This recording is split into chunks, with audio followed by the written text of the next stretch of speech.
नमस्कार, मैं रवीश कुमार। ब्रिटेन के नए प्रधानमंत्री ऋषि सुनक को लेकर भारत में खासा उत्साह है। इसे ब्रिटिश उपनिवेशवाद का बदला भी कहा जा रहा है तो इतिहास का न्याय। लेकिन हम जश्न किस बात का मना रहे हैं? इस बात का कि भारतीय मूल के ऋषि सुनक ब्रिटेन के प्रधानमंत्री बने हैं, या इस बात का कि ब्रिटेन का लोकतंत्र कितना परिपक्व है कि वहां कोई भी व्यक्ति किस मूल का है, किस देश का है, उसके दादा किस देश के हैं, इन सब की परवाह किए बगैर वह उस देश का प्रधानमंत्री बन सकता है। तो क्या ऋषि सुनक के ब्रिटेन के प्रधानमंत्री बनने से खुश होने वाले लोग ब्रिटेन के लोकतंत्र की खूबियों का जश्न मना रहे हैं? क्या वे यह भी कहना चाहते हैं कि लोकतंत्र ब्रिटेन के जैसा होना चाहिए, जहां कोई भी कहीं से आकर प्रधानमंत्री बन जाए? क्या हम ऐसा ही जश्न भारत के लोकतंत्र को लेकर मना सकते हैं, मनाने की ख्वाहिश रखते हैं? जनसंख्या की एक समग्र नीति बने, वो सब पर समान रूप से लागू हो। खासकर उस देश में जहां आए दिन एक धर्म विशेष की आबादी के बढ़ जाने को लेकर भय पैदा किया जाता है, जनसंख्या नियंत्रण के कानून के नाम पर असुरक्षा पैदा की जाती है, गलत सलत आंकड़ों का सहारा लेकर बताया जाता है कि जल्दी ही बहुसंख्यक अल्पसंख्यक हो जाएगा और अल्पसंख्यक बहुसंख्यक, इसलिए देश और धर्म खतरे में है। बताइए, उस देश में जश्न मन रहा है कि खुद को हिंदू कहने वाले भारतीय मूल के ऋषि सुनक ईसाई बहुल ब्रिटेन के प्रधानमंत्री बन रहे हैं। तो क्या भारत की राजनीति से यह सवाल पूछा जा सकता है कि क्या ऐसी उदारता की उम्मीद भारत से की जा सकती है? बीजेपी के नेता इसे काल चक्र के घूम जाने की व्याख्या के रूप में पेश करते हैं। क्या वही नेता इसका जवाब दे सकते हैं कि उनकी पार्टी कई चुनावों में किसी मुस्लिम को टिकट तक नहीं देती है? क्या वह किसी मुसलमान को प्रधानमंत्री बनाने के विचार का समर्थन कर सकती है? वह तो विधायक और सांसद बनाने के नाम पर पीछे हट जाती है। कांग्रेस नेता शशि थरूर ने अपने ट्वीट में पूछा है कि क्या भारत में ऐसा हो सकता है कि विदेशी मूल का कोई व्यक्ति प्रधानमंत्री बन जाए? उनका इशारा साफ है कि 2004 में सोनिया गांधी का नाम लेकर विदेशी विधवा और विदेशी मूल की महिला कहकर कितना विरोध किया गया कि उन्हें प्रधानमंत्री नहीं बनने देंगे और सर मुड़वा लेंगे। मेरा मन जिस चीज को स्वीकार नहीं करता उसका क्या करूं? मैं घर में नहीं बैठ सकती ये कहकर के मेरा मन स्वीकार नहीं करता। लोग कहेंगे संसद में तो बैठी है, उनको मैडम प्राइम मिनिस्टर कह रही है और कहती है स्वीकार नहीं करता, तो जो संसद की सुविधाएं वो छोड़ दूंगी। सिर्फ सुषमा स्वराज का बयान ही नहीं, उस समय के कई नेताओं के बयान इसी लाइन पर थे। सोनिया गांधी का विदेशी होना जितना महत्वपूर्ण है, उससे ज्यादा महत्वपूर्ण है उन राजनीतिक दलों का सोचना जो सोनिया गांधी को प्रधानमंत्री बनाने के लिए सपोर्ट कर रहे हैं, कि वो इस देश में जिसकी हजारों लाखों साल की अपनी परंपरा है और जहां अंग्रेजों के रूल के खिलाफ बहुत बड़ी लड़ाई हुई थी, वो राजनीतिक दल उनका सपोर्ट क्यों कर रहे हैं? वो मेरे लिए ज्यादा बड़ी चीज है। तब वह देश और उस देश की एक पार्टी बीजेपी कैसे जश्न मना सकती है कि भारतीय मूल के ऋषि सुनक ब्रिटेन के प्रधानमंत्री बने? कहीं ऐसा तो नहीं कि जाने अनजाने में बीजेपी के नेता टोरी पार्टी की तारीफ कर रहे हैं कि उस पार्टी के किसी नेता ने एक हिंदू के प्रधानमंत्री बनने पर सिर मुड़वाने की धमकी नहीं दी है? ब्रिटेन को कितना भरोसा है अपने सांसद और उसकी राजनीति पर? ब्रिटेन एक ईसाई बहुल देश है, वहां की संसद में ऋषि सुनक गीता पढ़कर शपथ लेते हैं। ऐसा करने वाले ब्रिटेन के पहले सांसद बनते हैं। उस देश में इसकी सराहना होती है। ऋषि खुद को हिंदू कहते हैं। उनकी पार्टी का कोई सांसद इसे लेकर असुरक्षित महसूस नहीं करता है। उन्हें इस पद पर पहुंचने से रोकने के लिए कोई नए किस्म का नागरिकता कानून लाने की बात नहीं कर रहा है कि जो प्रवासी होगा वो होटल तो खोल सकेगा मगर देश का सर्वोच्च पद हासिल नहीं कर सकेगा। ब्रिटेन में भारतीय मूल बनाम ब्रिटिश मूल का झगड़ा नहीं है, मगर भारत में भारतीय मूल का जश्न मनाया जा रहा है। हम जितना ज्यादा ऋषि सुनक के भारतीय होने पर जोर देंगे, उतना ही ज्यादा भारत की राजनीति के दोहरेपन से पर्दा उठाते जाएंगे। एक सीमा तक ही हम इसकी खुशी मना सकते हैं। ऋषि सुनक ने कोई विश्व विजय अभियान के तहत यह पद हासिल नहीं किया है। देश दोनों ही हैं, ब्रिटेन भी और भारत भी। आज ब्रिटेन के अखबारों में उनके हिंदू होने, भारतीय मूल के होने का जिक्र है, मगर कहीं भी इस बात का शोर नहीं है कि जब ब्रिटेन आर्थिक तबाही से गुजर रहा है, युद्ध की आशंका से घिरा हुआ है, तब ऐसा व्यक्ति क्यों प्रधानमंत्री बन गया जो ब्रिटिश मूल का नहीं है? इससे ब्रिटेन की सुरक्षा खतरे में पड़ जाएगी। आखिर कितने देश ऋषि सुनक की पृष्ठभूमि का हिस्सा ले सकते हैं, उसका श्रेय ले रहे हैं। यह पाकिस्तान का जियो न्यूज है। इसकी हेडलाइन है कि पाकिस्तानी मूल का हिंदू ब्रिटेन का प्रधानमंत्री बनने जा रहा है। लिखता है कि ऋषि सुनक के दादा दादी पाकिस्तान के पंजाब प्रांत के शहर गुजरावाला की पैदाइश थे। 1935 में उनके दादा रामदास सुनक गुजरावाला छोड़ नैरोबी चले गए। उनकी पत्नी सुहाग रानी सुनक गुजरावाला से दिल्ली आ गई और फिर 1937 में अपनी सास के साथ कीनिया चली गईं। रामदास के बेटे यशवीर 60 के दशक में ब्रिटेन आ गए। पाकिस्तान का एक और अखबार डॉन की हेडलाइन है जो जियो न्यूज से अलग है। डॉन लिखता है कि 1960 में ऋषि के दादा दादी अफ्रीका से ब्रिटेन आ गए। दूसरे विश्व युद्ध के बाद ब्रिटेन के पुनर्निर्माण में हिस्सा लेने के लिए बहुत सारे लोग ब्रिटेन के उपनिवेशों से ब्रिटेन आ गए। भारत की प्रमुख समाचार एजेंसी पीटीआई की हेडलाइन है कि सुनक पहले गैर व्हाइट प्रधानमंत्री बन रहे हैं। उनके प्रधानमंत्री बनने पर भारत और पाकिस्तान दोनों को गर्व है। पीटीआई ने लिखा है कि ब्रिटेन के नए प्रधानमंत्री भारतीय भी हैं और पाकिस्तानी भी। भारत के अखबार द टेलीग्राफ ने लिखा है कि सुनक की वंशावली पर भारत और पाकिस्तान दोनों ही दावा कर रहे हैं। पाकिस्तान का अखबार हिंदू प्रधानमंत्री पर जोर दे रहा है, तो सवाल उससे भी है कि उसके अपने देश में कोई हिंदू प्रधानमंत्री क्यों नहीं बन सका।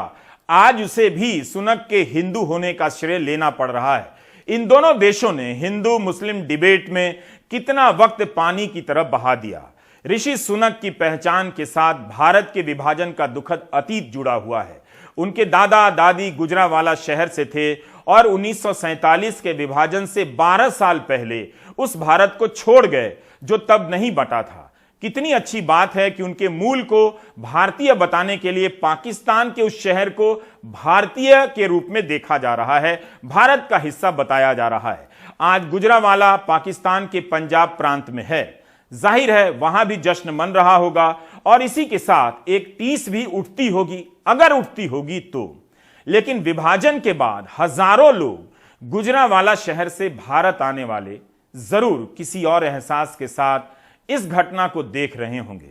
दिवंगत पत्रकार विनोद दुआ भी इसी इलाके से आते थे। ऋषि सुनक पर पाकिस्तान से लेकर भारत के अलावा कीनिया भी दावा कर रहा है। अब आप इस ट्वीट को देखिए, कीनिया के उद्योग मंत्री का है। लिखते हैं कि सुनक भारतीय मूल के हैं, कीनिया के विरासत का हिस्सा हैं, ब्रिटेन के प्रधानमंत्री बनने जा रहे हैं। मातृभूमि से आपको बधाई भेजी जा रही है। कीनिया मानता है कि सुनक की मातृभूमि कीनिया है, भारत उनकी मातृभूमि भारत मानता है। ऋषि की शादी भारतीय परिवार से हुई और बेंगलुरु शहर में हुई। उनके पास अमेरिका का ग्रीन कार्ड था जिसके जरिए वे वहां के स्थायी निवासी बन गए थे। ब्रिटेन में पैदा होकर भी अमेरिका में बसने का ग्रीन कार्ड लेते हैं। तो ऋषि भूगोल और देश को किस तरह से देखते होंगे, इसकी कल्पना कुछ आप कर सकते हैं। इसलिए ऋषि सुनक को उनके कुल खानदान और वंशावली से देखना एक सीमा तक ही ठीक है। इससे हम बहुत कुछ नहीं जान पाते हैं। जानने के लिए समझना होगा कि ब्रिटेन के साउथम्पटन शहर में पैदा हुए ऋषि अमेरिका का ग्रीन कार्ड क्यों लेते हैं और राजनीति में आने के बाद भी बहुत साल तक नहीं बताते कि उनके पास ये कार्ड है। 6 साल से सांसद रहे तब भी ग्रीन कार्ड सरेंडर नहीं किया और 19 महीने तक वित्त मंत्री रहे तब भी नहीं। जब अप्रैल महीने में इस साल विवाद उठा तब जाकर सफाई आई कि वित्त मंत्री के रूप में जब पहली बार अमेरिका गए तब इसके सरेंडर करने के बारे में पूछा, नियमों के बारे में पता किया और सरेंडर कर दिया। कमाल है। आरोप लगा कि ग्रीन कार्ड इसलिए रख रहे हैं ताकि इससे ब्रिटेन में टैक्स की छूट हासिल कर सकें। यह गेम समझिए। ऋषि की पत्नी अक्षता के बारे में गार्डियन अखबार में खबर छपी है कि उन्होंने नॉन डोमिसाइल सर्टिफिकेट इसलिए रखा ताकि टैक्स बचा सकें। 20 मिलियन पाउंड टैक्स बचाएं। यह एक तरह की नैतिक टैक्स चोरी है। भारतीय रुपए में यह पैसा 187 करोड़ रुपए के करीब बैठता है। नॉन डोमिसाइल स्टेटस से जो आप विदेशों में कमाते हैं उस पर टैक्स नहीं लगता है। अक्षता को भारतीय कंपनी से डिविडेंड के रूप में काफी पैसे मिलते हैं। तब लेबर पार्टी ने आरोप लगाया कि अक्षता मूर्ति टैक्स बचाने के तरीके खोज रही हैं, जबकि उनके पति जनता पर टैक्स लाद रहे हैं। जनता पर टैक्स लगाने वाले खुद टैक्स चुराने या बचाने के 100 रास्ते खोज लेते हैं। बेहतर है आप इस पर फोकस करें, ना कि वे किस मूल के हैं। इस पर फोकस करें कि आज की दुनिया में कोई नेता किस नेटवर्क से आ रहा है, उस नेटवर्क का आर्थिक प्लान क्या है। अमीरों के नेटवर्क से आने वाले इस नेता का जश्न भारत में उस पार्टी के नेता मना रहे हैं जो चाय वाला को प्रधानमंत्री बनाने का श्रेय लेती है। यह भी नहीं देखते कि ऋषि सुनक की आर्थिक सोच क्या है। सुनक के बारे में पढ़ेंगे तो पता चलेगा कि वे अमीरों के उस नेटवर्क से, क्लब से आते हैं जो केवल अमीरों को और अमीर बनाने के सपने देखता है और कदम उठाता है, जिसके बहुत से तार वर्ल्ड इकोनॉमिक फोरम से जुड़ते हैं। वहां से तय होने वाली भाषा ही, शब्दावली ही दुनिया में अलग अलग नेता अलग अलग नाम से बोलते हैं। सुनक अमीरों के ऐसे नेटवर्क से आते हैं जिसके सहारे किसी बड़ी यूनिवर्सिटी में पहुंचना या किसी पद पर पहुंचना कोई बड़ी बात नहीं। चैनल 4 से लेकर गार्डियन तक में सुनक के वित्तीय संस्कार के बारे में कई खबरें छपी हैं जो हिंदी मीडिया में नहीं बताई जा रही हैं। जिन स्कूलों और कॉलेज में सुनक की पढ़ाई हुई वे ब्रिटेन के सबसे महंगे प्राइवेट स्कूल और कॉलेज हैं, जिसकी फीस लाखों में होती है। जो सुपर अमीर होता है उसी के बच्चे वहां पढ़ते हैं। वैसे ब्रिटेन में ज्यादातर लोगों के बच्चे सरकारी स्कूलों में ही पढ़ते हैं। यह कॉलेज 14वीं सदी से चल रहा है, जिसकी केवल फीस ही भारतीय रुपए में 43 लाख रुपए सालाना होती है। इस स्कूल से निकलने वाले छात्रों का एक नेटवर्क होता है जिसके सहारे किसी पद पर पहुंचना कोई बड़ी बात नहीं। ब्रिटेन के एक प्रधानमंत्री और 5 वित्त मंत्री यहां के छात्र रहे हैं। ऑक्सफोर्ड से पढ़ाई पूरी कर सुनक लंदन में घर खरीद लेते हैं और अमेरिका गोल्डमैन सैक्स की नौकरी करने चले जाते हैं। फिर वहां की एक और अमीर यूनिवर्सिटी स्टैनफोर्ड से MBA की पढ़ाई करते हैं। लबालब दौलत के बीच पले बढ़े सुनक से गरीबी और आर्थिक तंगी की मार झेल रही ब्रिटेन की जनता उम्मीद करती है या उसके ऐसे फैसले से सहमी हुई है।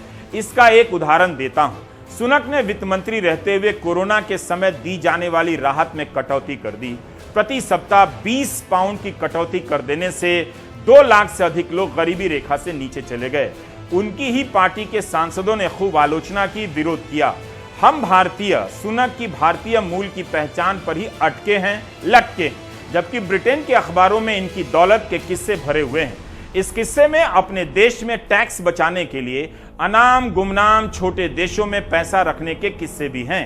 इन किस्सों को पढ़कर सुनक की वित्तीय नैतिकता को लेकर सवाल होने चाहिए। उनकी किस तरह की छवि बनती है देखा जाना चाहिए। इतनी दौलत होने के बाद भी टैक्स बचाने के लिए दूसरे देशों में निवेश किया जाए और ना देने का जुगाड़ निकाला जाए, इससे पता चलता है कि सुनक की निष्ठा किसी देश से भी ज्यादा पैसे के प्रति है। ब्रिटिश मीडिया में बताया जा रहा है कि सुनक की अपनी संपत्ति करीब 7,000 करोड़ रुपए भारतीय रुपए में उससे भी अधिक है। पत्नी के पास भी बेशुमार दौलत है। पहली बार कोई इतना अमीर ब्रिटेन का प्रधानमंत्री बना है, वो भी तब जब ब्रिटेन की जनता 2 वक्त के भोजन के लिए संघर्ष कर रही है। यह भी देखिए कि यह अमीरी केवल प्रतिभा और खुले कारोबार से आई है या टैक्स हेवन में निवेश कर टैक्स बचाने से आई है।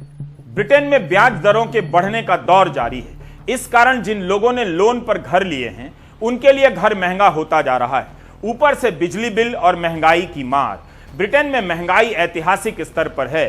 बिजली और गैस के दाम 140% तक बढ़े हैं। लोगों की कमाई का बड़ा हिस्सा केवल बिजली बिल भरने में जा रहा है। इसका दबाव इतना ज्यादा है कि हजारों और लाखों की संख्या में दुकानें, होटल और फैक्ट्रियां बंद हो रही हैं। वहीं के अखबारों में यह सब छपा है। इस एंकर ने वहां जाकर नहीं देखा है। लोग जानना चाहते हैं कि सुनक एनर्जी बिल पर जो सब्सिडी दी गई है उसे जारी रखेंगे या बंद कर देंगे।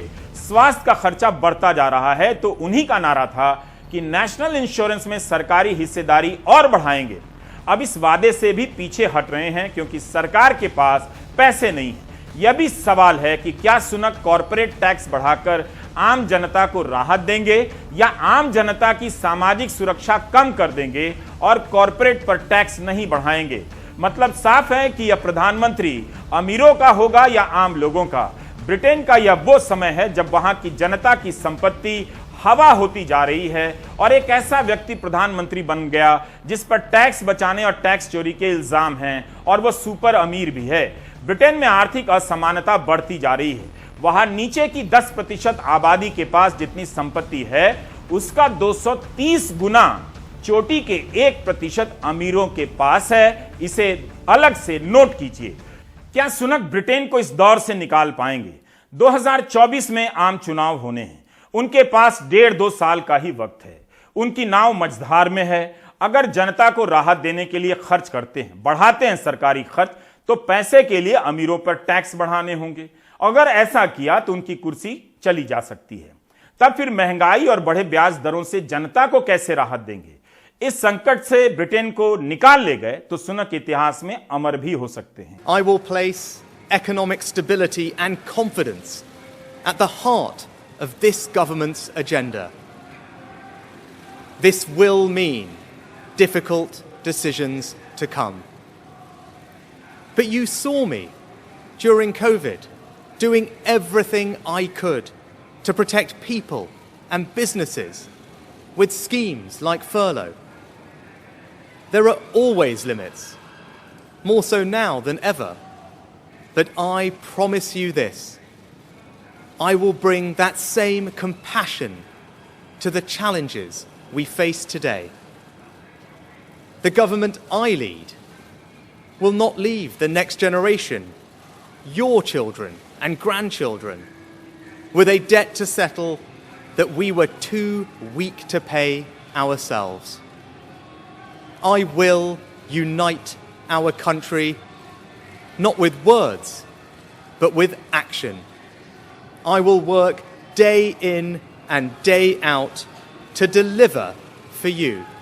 फिर उस नेटवर्क को भी उन्हें हराना होगा जिसके शातिराना खेल से वे इस कुर्सी पर पहुंचे हैं। मिसाल के तौर पर आप विरोधी दल लेबर पार्टी की सांसद नाडिया व्हाइटहोम के ट्वीट को देख सकते हैं। नाडिया व्हाइटहोम ने ट्वीट कर दिया कि इसमें ऐसी कोई खास बात नहीं कि एशियाई मूल को प्रतिनिधित्व मिला है, क्योंकि सुनक घोर अमीरवादी हैं या केवल अमीरों के साथ हैं। आप इन्हें ब्लैक, व्हाइट या एशियन की नजर से नहीं देख सकते। बाद में नाडिया व्हाइटहोम ने ट्वीट डिलीट कर दिया, मगर एक और लेबर सांसद ने सुनक को फ्रॉड कहा है। कोरोना के समय जब मार्च 2020 में ब्रिटेन में तालाबंदी लगी, तब सुनक ने ऐलान किया कि किसी को नौकरी से नहीं निकाला जाएगा, उनकी सैलरी का बड़ा हिस्सा सरकार देगी। तब उनकी काफी तारीफ हुई। इसी के साथ उन्होंने एक और योजना का ऐलान किया, corona viral bounce loan scheme. इसके तहत छोटे उद्योग धंधे को लोन दिया जाना था ताकि वे खुद को बंद होने से बचा सकें। भारत में भी ऐसी स्कीम का ऐलान हुआ था। बल्कि आगे का डिटेल जानकर आप अंदाजा कर सकते हैं कि भारत में क्या हुआ होगा। किसी बैंक वाले से ऑफ रिकॉर्ड पूछ सकते हैं। गार्डियन की यह खबर बताती है कि जिन लोगों ने लोन लिया उसे बिजनेस में नहीं लगाया। ऐसे लोगों ने भी लोन लिया जिनका बिजनेस पहले से बंद हो गया था, और ऐसे लोगों ने भी लिया जो बिजनेस नहीं कर रहे थे। ब्रिटेन की सरकार ने गारंटी दे दी कि अगर लोन नहीं लौटेगा तो सरकार अपने राजकोष से पैसा देगी। बस धड़ाधड़ लोन बंटने लगे और लोन लेने वाले इस पैसे से महंगी कारें, महंगी गाड़ियां और घर खरीदने लग गए। जनता का पैसा मुफ्त की रेवड़ी की तरफ बंटने लग गया। इस स्कीम के तहत 47 अरब पाउंड का लोन बटा। मीडिया रिपोर्ट के अनुसार 27 अरब पाउंड का घोटाला हो गया। घोटाले का स्केल इतना बड़ा था कि योजना के लॉन्च होने के 1 साल के भीतर 2100 खुफिया रिपोर्ट आ गई, जिसकी जांच करने की क्षमता वहां की सरकारी एजेंसी के पास नहीं थी। राजकोष के मंत्री लॉर्ड एग्नू ने इस्तीफा दे दिया कि फ्रॉड करने वालों के साथ सख्ती नहीं बरती जा रही है। यह सब सुनक के कार्यकाल में हुआ। 27 अरब पाउंड का घोटाला। यह पैसा किसके हाथ में पहुंचा?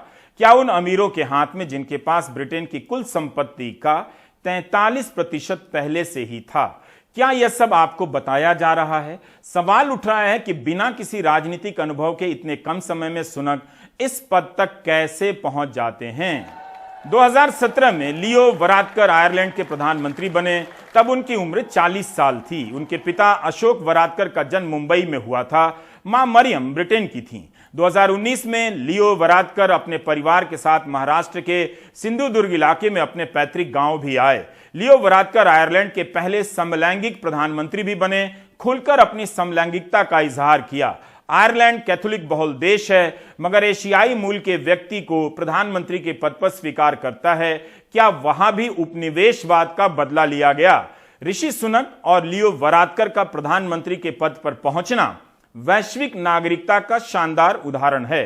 यह नागरिकता भी उसी पश्चिम के लोकतंत्र की फैक्ट्री में तपकर बनती है जिसे तमाम संदेहों के साथ देखा जाता है, देखा जाना चाहिए भी। हमें सोचना ही चाहिए कि भारत के महान लोकतंत्र में कब ऐसा होगा। कांग्रेस नेता शशि थरूर ने अपने ट्वीट में लिखा है कि क्या ऐसा भारत में हो सकता है? इसका जवाब ढूंढा जाना चाहिए, दिया जाना चाहिए। अगर भारत में नहीं हो सकता तब फिर भारत क्यों जश्न मना रहा है? यह सब कुछ ब्रिटेन के अखबारों में जो छपा है उसी से आपको बता रहा हूं। 2015 में पहली बार ऋषि सुनक चुनाव जीतते हैं। उन्हें विपक्ष का अनुभव भी नहीं।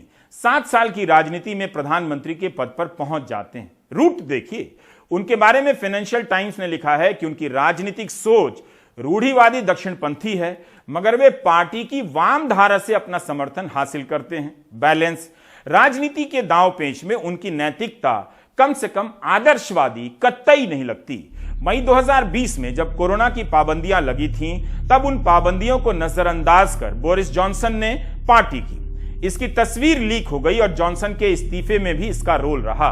ब्रिटेन के अखबारों में छपा है कि यह तस्वीर कथित रूप से ऋषि सुनक की बालकनी से ली गई, उनका हाथ था।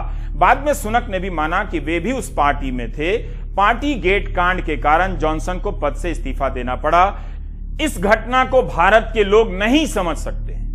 जहां कोरोना की पाबंदियां तोड़कर चुनावी रैलियां हुआ करती थीं, मगर प्रेस कॉन्फ्रेंस के समय नेताओं को डिजिटल कॉन्फ्रेंस की याद आ जाया करती थी।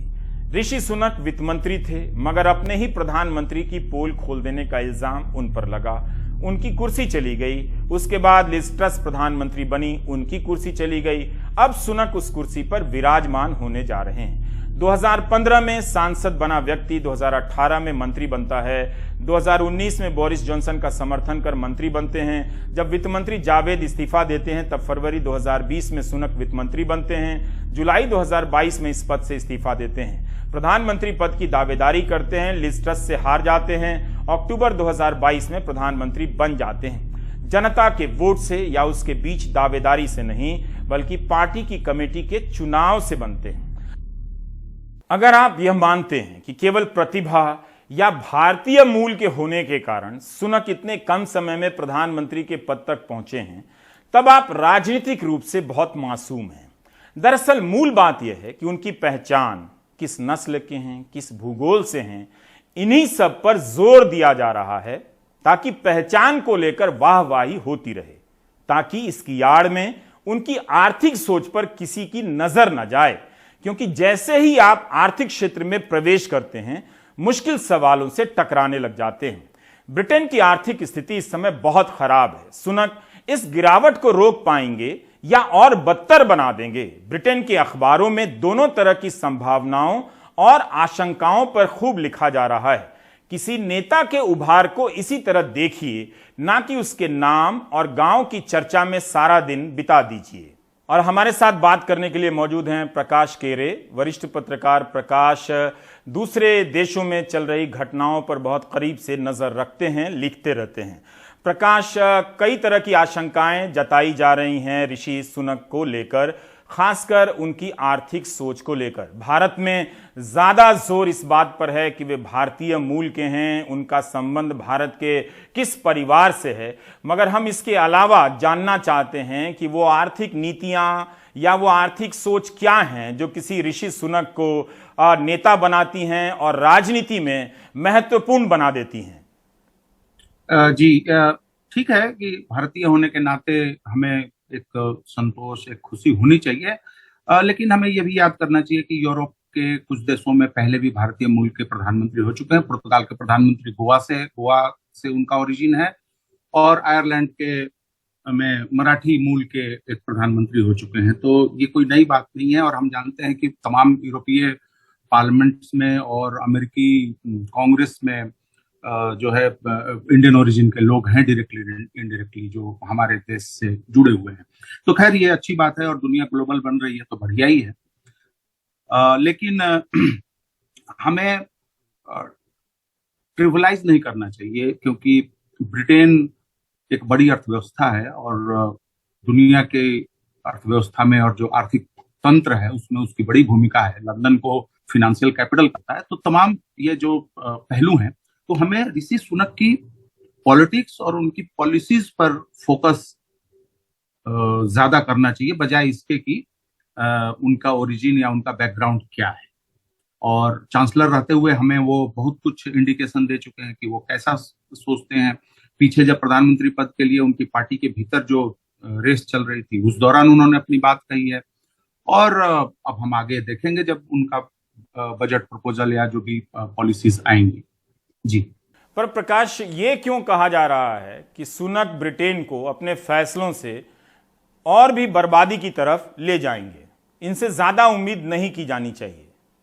जहां तक ये आशंका है कि ऋषि सुनक कुछ बहुत अच्छा नहीं कर पाएंगे, बहुत अच्छा करने की बात तो दूर, शायद स्थिति और खराब हो जाए, उसका कारण ये है कि जो जिस सोच से बोरिस जॉनसन आ रहे हैं, जिस सोच से ऋषि सुनक आ रहे हैं, जिस सोच से जावेद आ रहे थे, जिस सोच से लिज ट्रस आ रही थी, उनमें बहुत फर्क नहीं है। आपके कहने बोलने और कुछ माइनर एडजस्टमेंट में अंतर हो सकता है, लेकिन ये सारी जो पॉलिसीज हैं, न्यू लिबरल न्यू कंजर्वेटिव जो पॉलिसीज हैं, ये मार्गरेट थैचर के जमाने से चली आ रही है। और सारे लोगों ने, इवन जो मुख्य विपक्षी दल है लेबर पार्टी, टोनी ब्लेयर के जमाने में वो न्यू लेबर जो बना था, उसने भी उन थियरीज को माना था कि हम सोशली जो है लिबरल होंगे और इकोनॉमिकली हम जो था, और पूरी दुनिया में चला, हमारे देश में भी चला है।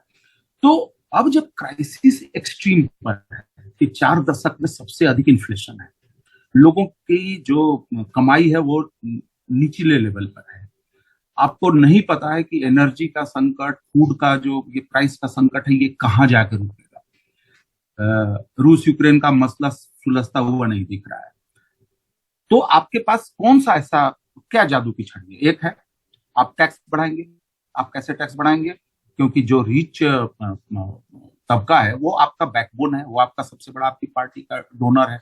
क्या वो ज्यादा टैक्स देने की स्थिति में है या वो देना चाहता है? अगर देना चाहता तो ये संकट ही नहीं आता, ना बोरिस जॉनसन को भी नहीं जाना पड़ता। दूसरी चीज, क्या आप टैक्स बढ़ाएंगे तो सिर्फ रिच पर बढ़ाएंगे? क्या मिडिल क्लास और लोअर क्लास को उसका असर नहीं होगा? तीसरी चीज, आप कर्ज लेने जाएंगे तो वो कर्ज का क्या हिसाब होगा, उसकी स्पेंडिंग क्या होगी? क्या आप फिर ऑस्टेरिटी में जाएंगे, आप कटौती करेंगे सरकारी खर्च में, तो और स्थिति खराब होगी जनता की। ऋषि सुनक खुद कह चुके हैं जब अपना पीछे कैंपेन चल रहा था कि हम ऐसी कॉलेज डिग्रियों को, यूनिवर्सिटी डिग्रियों की समीक्षा करेंगे जिनका कोई प्रोफेशनल वैल्यू नहीं है। तो आप सोच सकते हैं कि उनकी सोच में और उनके जो 40-45 दिन रह के प्रधानमंत्री रह के गई और जॉनसन की सोच में कोई फर्क नहीं है। एक इसमें चीज नहीं हमें भूलनी चाहिए कि ये सारे लोग जब ब्रेग्जिट कर रहे थे, यूरोपियन यूनियन से अलग हो रहे थे, और जो इन्होंने सब्ज बाग दिखाए ब्रिटेन की जनता को कि हम यूरोपियन यूनियन के चंगुल से छूट जाएंगे तो क्या हो जाएगा, क्या उसका थोड़ा सा भी कुछ हुआ? अब कहा जा रहा है कि ऋषि सुनक ने जो है कोरोना काल में जो है ऐसे कर दिया था, वैसे कर दिया था, उससे इनकी लोकप्रियता और इनकी छवि और जो घर में कुछ पैसे देने की बात थी, वो तो डोनाल्ड ट्रंप ने भी किया था, वो तो सब जगह हो रहा था, हमारे यहाँ भी खाना दिया जा रहा है। ये तो एक एक्सट्रीम क्राइसिस आएगी तो कौन सी सरकार का ये दायित्व तो नहीं बनता है कि वो बेसिक बुनियादी अनाज, थोड़े पैसे कुछ अपनी पब्लिक को मुहैया कराए? तो मुझे नहीं लगता, और मुझे क्या ब्रिटेन में, आप ब्रिटेन के कई अखबारों में आर्टिकल आ रहा है, विपक्षी दल भी बोल रहे हैं, बहुत सारे लोग बोल रहे हैं कि आपके पास ठीक है, आप बन गए, वेरी गुड, आप कुछ करिए, सिचुएशन है, लेकिन आप जनरल इलेक्शन की तैयारी करिए और आप प्लीज ऑस्टेरिटी के चक्कर में मत जाइए, नहीं तो जनता की बदहाली बहुत संकट में मसला पूरा चला जाएगा। जी। प्रकाश, आपने जिस तरह से अभी बताया कि ऋषि सुनक, उनकी ये सोच है कि यूनिवर्सिटी में जो पढ़ाया जाता है उसकी डिग्री की क्या वैल्यू है, इसकी समीक्षा करेंगे। तो एक तरह से वे कह रहे हैं कि जिन डिग्रियों से, जैसे साहित्य मान लेते हैं, जैसे हिंदी मान लेते हैं, जैसे अंग्रेजी मान लेते हैं, जैसे दर्शन शास्त्र मान लेते हैं, इस तरह के जो विषय हैं समाज शास्त्र के, वो इन पर खर्चे बंद करेंगे। तो क्या भारत में जो लोग जश्न मना रहे हैं उन्हें इस बात का अंदाजा भी है कि एक ऐसा नेता शिखर पर पहुंच रहा है, जो पढ़ाई लिखाई के बारे में इस तरह की सोच रखता है कि प्रोफेशनल डिग्री के नाम पर सस्ते श्रम में श्रमिक बनाओ, जो 10,000 5,000 रुपए में स्किल इंडिया के नाम पर काम करें, और जो पढ़ाई लिखाई पर खर्चा हो रहा है उस खर्चे को काटकर बाकी जो अमीरों से जो टैक्स लेकर काम हो सकता था, अमीरों को राहत दी जाए।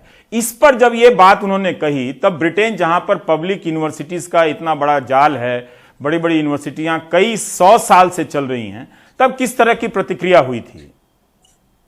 निश्चित रूप से बहुत आलोचना हुई और इन्होंने अपनी बात को फिर से समझाने की कोशिश की। और इंटरेस्टिंग चीज यह है कि बात कहने और फिर जो प्रतिक्रिया आई और उसके बाद इन्होंने थोड़ा सा शब्दों का हेरफेर करने की कोशिश की, उसके बाद उन्होंने चुप्पी साध दी, क्योंकि वो समझ गए थे कि ये चीज बुमरैंग कर रहा है। लेकिन देखिए, बात सिर्फ ऋषि सुनक की नहीं है। अगर आपकी पूरी ट्रेनिंग, आप एक हेज फंड मैनेजर हैं, आप बिजनेस में सिर्फ ये देख रहे हैं कि यहां पे पैसा लगाएंगे तो मुझे इतना मुनाफा मिल सकता है, आपकी पूरी प्रोफेशनल लाइफ वैसे गुजरी हो, तो आपको इतिहास का महत्व कैसे समझ में आएगा? मैं उनको दोष नहीं देता हूं। आज के डेट में दुनिया भर के लीडरशिप में ये मानसिकता घर कर गई है कि ह्यूमैनिटीज के जो विषय हैं, जो ललित विषय कहे जाते हैं, इनसे जो है वो इनसे क्या फायदा है, इसका क्या फायदा है, इसका क्या फायदा है।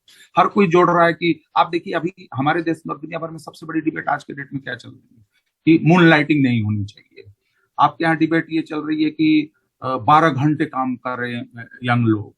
आपके यहाँ बात हो रही है, जो चाइना में पीछे काफी समय से डिबेट चल रहा है कि 9 घंटे का हिसाब, 6 घंटे का हिसाब, 6 into 6 से क्या क्या है। तो आज की डेट में तो हम तो ये सिर्फ देख रहे हैं ना कि ज्यादा से ज्यादा लोगों को कम से कम खर्चा करके हम उनके लेबर का और उनके कैपेसिटी का जो है हम दोहन करें। ये सब जगह है। वो उसके लिए सिर्फ ऋषि सुनक को कॉल आउट करने का कोई मतलब नहीं बनता। आपने पीछे देखा कि वर्क फ्रॉम होम को लेकर किस तरीके से कहा गया। मैं डिबेट पे नहीं जा रहा हूं, मैं ये कह रहा हूं कि उस डिबेट के पीछे की का जो लैंग्वेज है, जैसे एलन मस्क ने कहा कि honeymoon is over, this work from home is over. आपके देश में भी लोगों को निकाला गया, बाहर भी डिबेट हुआ, तो मून लाइटिंग कर रहे हो और सैकड़ों लोग निकाले गए, कोई छोटी मोटी संख्या नहीं होती है। और वो लोग जो कि जिनको कि हम बहुत टैलेंटेड मानते हैं, वो हैं भी, वो लोग कंप्यूटर्स, आर्टिफिशियल इंटेलिजेंस, बड़े बड़े प्रोजेक्ट्स पे काम कर रहे हैं। तो इसके पीछे जो सोच हो रही है, पीछे हमारी देश में एक सीईओ ने कहा कि यंग लड़कों को तो 12-12 घंटे काम करना चाहिए, यंग जो वर्कर्स हैं। तो ये सोच, यही अभी मतलब एक ओवरवेलमिंग सोच है हमारे लीडरशिप की, चाहे वो हमारा बिजनेस लीडरशिप हो, चाहे हमारा पॉलिटिकल। आपको याद दिलाता हूं कि क्या हमारे देश में कुछ समय पहले ये बातें नहीं हुई कि डिग्रियों का कोई महत्व नहीं होता। हमारे देश में भी तो कहा गया।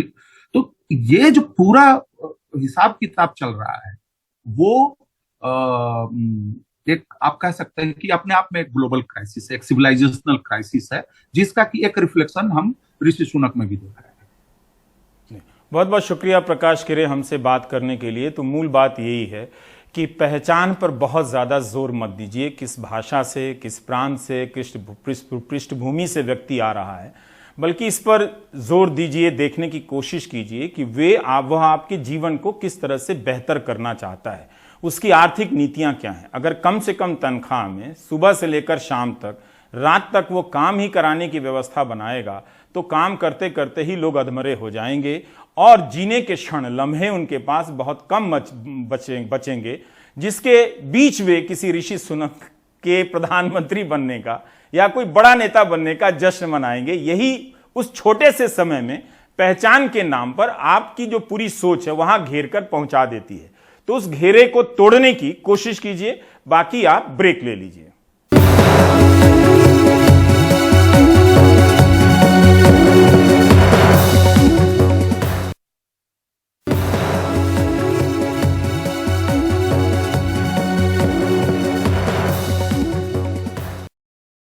दिल्ली में आतिशबाजी पर पाबंदी थी, तब भी खूब पटाखे चले हैं।